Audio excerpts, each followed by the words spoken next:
L'Atelier de l'Emploi, l'émission qui vous donne les clés pour comprendre les problématiques liées à l'emploi. À 80 jours de la présidentielle, on va aborder un des thèmes qui anime la campagne, c'est la jeunesse. A tout de suite.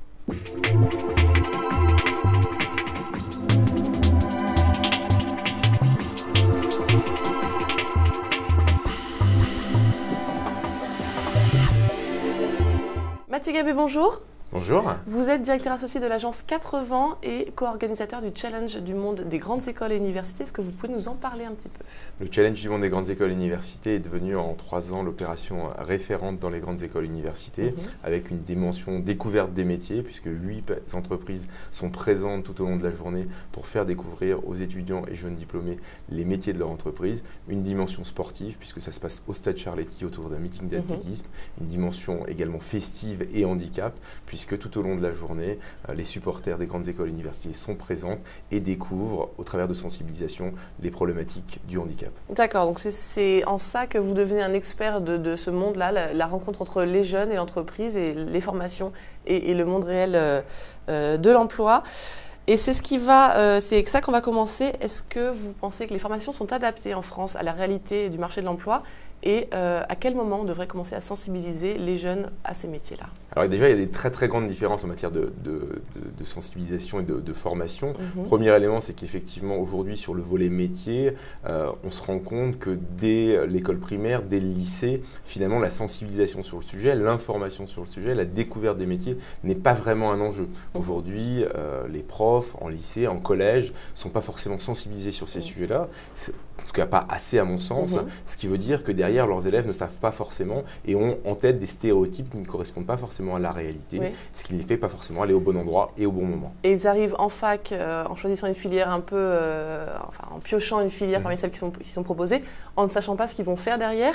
Comment on pourrait renseigner de manière plus probante, de manière plus concrète, les jeunes, les futurs diplômés aux métiers qui embauchent en ce moment, à savoir les nouvelles technologies, l'entrepreneuriat, des choses comme ça? Alors, sensibilisation dès l'amont, sensibilisation dès le lycée, mais aussi une fois qu'ils sont en université ou en école, continuer et encourager les entreprises à faire découvrir leur métier, la réalité de leur métier, la réalité de leur quotidien, qu'est-ce que je vais faire opérationnellement, qu'est-ce que ça signifie, quelles sont mes évolutions. Et puis aussi, aujourd'hui, on ne passe pas toute sa vie dans une entreprise, savoir quelles sont les passerelles qu'on va pouvoir retrouver derrière. Est-ce que les entreprises ont les moyens de donner ces clés-là aux jeunes aujourd'hui? Alors, les entreprises ont effectivement un certain nombre de moyens et l'investissement qui peut être fait. Chez 80, on accompagne de nombreuses entreprises dans toute leur stratégie de développement de leur marque employeur, de développement de la connaissance de leur métier. C'est bien pour ça qu'on y travaille. Et donc, elles ont un certain nombre de moyens, mais en tout cas, c'est sans doute pas suffisant. Et effectivement, on a sans doute besoin d'un soutien plus important de la part des pouvoirs publics sur ces sujets-là, en termes d'investissement et en termes de mobilisation sur un sujet qui est clé, parce qu'on parle beaucoup d'emploi, on fait en sorte d'avoir derrière des entreprises qui peuvent accueillir des étudiants, des jeunes diplômés ou des profils expérimentés en fonction de leurs besoins, mais est-ce que ça correspond derrière à la bonne personne au bon endroit au bon moment? C'est pas toujours si simple. Les entreprises aujourd'hui, elles organisent des rencontres, mais principalement avec les grandes écoles. Les universités sont un peu laissées sur le bas-côté de ces rencontres professionnelles. Pourquoi ?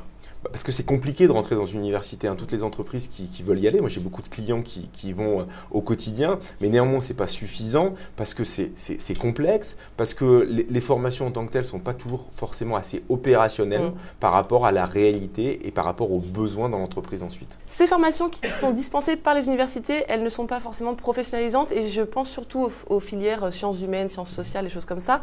Est-ce qu'il faudrait limiter l'entrée dans ces filières-là ? Parce que de toute façon, elle ne dégage pas d'emploi. Alors, c'est effectivement ce qui a été fait par exemple pour la médecine, où on a un numerus clausus qui limite effectivement ça, instaurer des quotas, ça c'est effectivement une solution.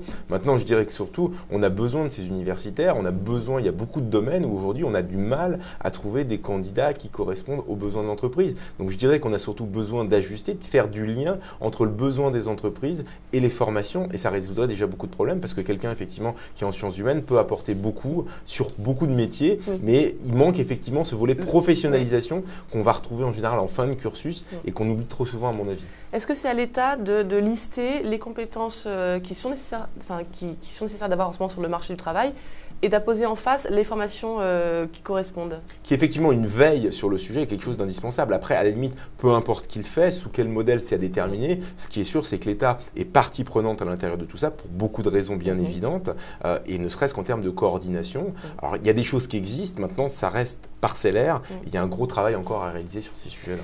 Alors notamment, il y a une pénurie de métiers dans certains métiers en France, les ingénieurs, développeurs, des choses comme ça, à tel point que certaines entreprises privées vont développer leur propre institutions de formation, leurs propres universités privées. Je pense notamment à Free, qui dispense des formations pour les développeurs, parce qu'ils estiment qu'en ce moment, sur le marché des formations, il n'y a pas les compétences dont ils ont besoin. Est-ce que c'est un signe, est-ce que c'est une alerte à l'envers du gouvernement pour dire attention, les universités ne correspondent pas à nos besoins en ce moment? Alors ce qu'il faut savoir, c'est que ce n'est pas les seuls et de loin, il y a de nombreuses entreprises dans tous les clients qu'on peut accompagner effectivement sur des profils notamment de jeunes diplômés en IT, en système d'information. On est très loin d'avoir le bon nombre de personnes. C'est-à-dire que c'est des métiers peu connus ou en tout cas mal aimés, peu importe, pas aimés par assez de personnes.